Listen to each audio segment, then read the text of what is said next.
I have had oodles of questions about dirty pours since I made this design and others like it, and today I think I'm going to answer some of those questions and we are going to make this blue dirty pour design. Let's get started.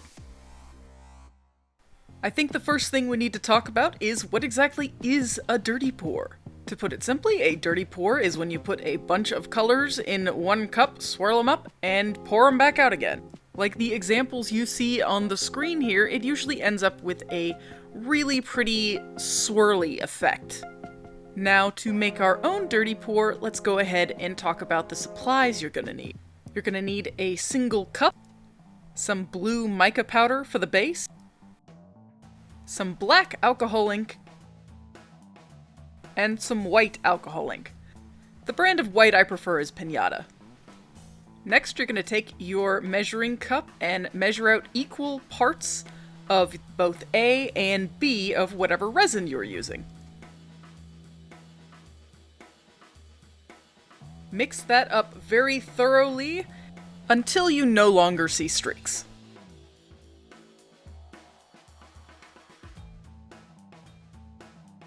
Then you are going to scoop out some of your blue mica powder and mix that thoroughly into the resin as well, making sure that you don't have any clumps left at the end.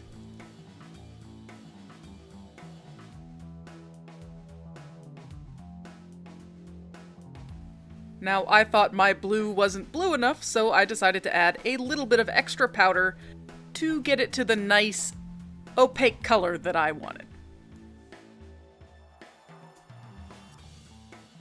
Now for the pour. We are going to drop 1 drop of black ink onto the resin inside of the cup. And then we will add 1 or 2 drops of the white ink. As you pour this in, you're going to want to shimmy your hand back and forth. This is going to give you the layers that you are going to need to get the epic swirls that are in the finished product. Now, as I poured this, I thought the ink on top ran out a little too quickly, so I poured some into the base of another mold. And then I added another black and white drop and kept pouring.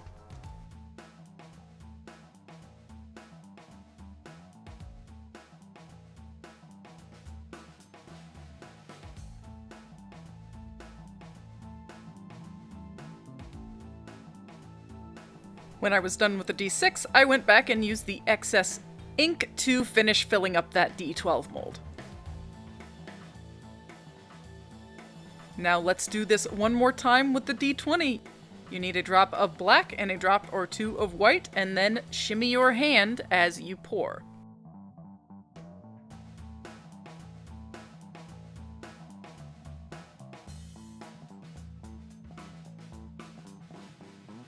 Make sure to pour a little on the lid for squishing purposes when we cap these off later.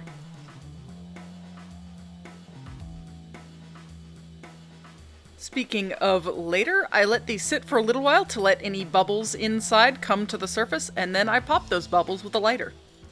Then I'm going to put the cap on the mold, making sure to lock my keys into place, and then squishing around the top to make sure that resin comes out of all sides.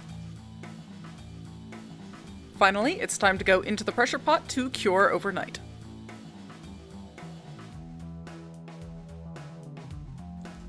In the morning, they come out of the pressure pot, and it's time to begin the demolding process. In the background there, you can see the Hellfire dice I made last week. If you want to check those out, I'll put a link in the iCard. We are going to carefully pop these out of the mold. And I did want to show you that the double pour didn't hurt the way this D12 looks at all.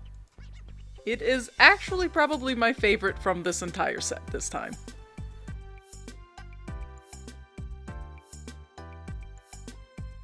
We are going to demold the rest of these absolutely gorgeous looking dice.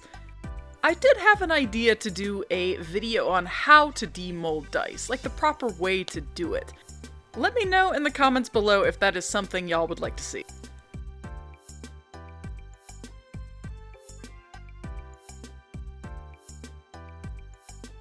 Once the dice are finally demolded and you have your naked dice, it is time to finish them up with some sanding and polishing, and then some painting. As I said in the last video, I am personally partial to using Zona papers and this little tiny pottery wheel to help me sand my dice. And like I also said in the last video, I don't like to sand entire faces when I can help it. I'm just going to use the green Zona to remove the sharp edges. Now I do find that the D20 occasionally needs a little extra work just because of the very shallow angle of the faces of the D20. So I put it through 2 more Zonas just to make sure it stays nice and shiny but also not sharp. We are going to ink these in a nice stark white because I think it will complement the white ink we used in the pour and also be very legible. By the way, the texture on this paintbrush didn't come with the brush, but it is interesting. Let me know if any of y'all have paintbrushes that look like this now. Once again, the inking process is really simple. Use a terrible brush, some white paint, and just wipe off the excess with our finger. I thought I would show you my cleanup process this time. I'm going to use an older white Zona paper that is too textured for me to use to polish with, and put a little water on it, and just rub the faces on the Zona paper. I'm just going to work my way around each of the faces until they are completely clean. And once I'm done with this dye, I will move on to the next dye. You're going to want to make sure that your ink is mostly dry, because you don't want your fingers moving around more paint on the edges you have already cleaned. Finally, when you are completely done and your dice are nice and shiny, it is time to see how they roll. Let's hear it.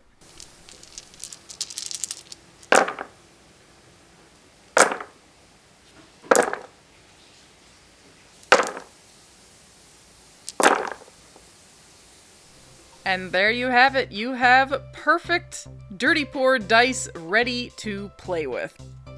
Thank you for joining me for this video. I hope you learned something. If you have any questions, please put them in the comments below, and I would be happy to make future videos answering any questions you all may have. If you have an idea for a future video, please also put those in the comments below. Otherwise, leave me a like if you enjoyed this video and you learned something. If you want to see more from me, please go check out my Instagram or my TikTok. And if you don't want to make this set for yourself, and that's way too much work, you can go buy it on my website. The link to everything is in the description below.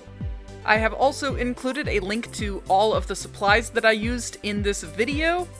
These are affiliate links, so if you go use them, I'll get a little kickback from Amazon at no further cost to you.